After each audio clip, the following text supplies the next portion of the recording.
बहुत समय पहले एक गांव में एक किसान रहता था।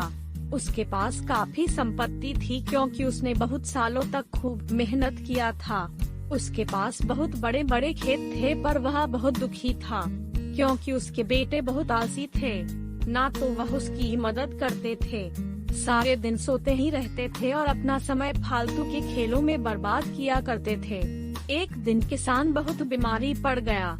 उसके बेटों ने डॉक्टर को बुलाया। डॉक्टर ने कह दिया कि आपके पास ज्यादा समय नहीं है, आपकी कोई आखिरी ख्वाहिश हो तो पूरा कर लें। वैसे तो आलसी बेटे कुछ काम नहीं करते थे लेकिन वह अपने पिता से बहुत प्यार करते थे। डॉक्टर के जाने के बाद वह सभी रोने लगे।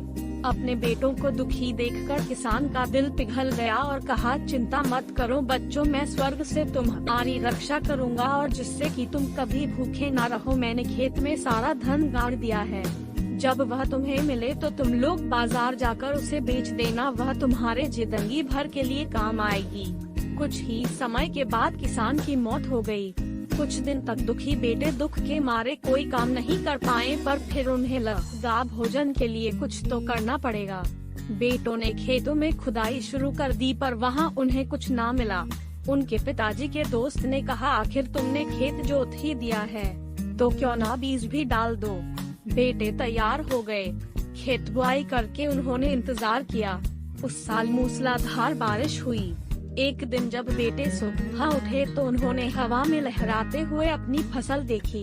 यह सब देखकर उनकी आंखें फटी की फटी रह गई और उन्होंने कहा कि यही वह धन था जो पिताजी हमारे लिए छोड़ के चले गए।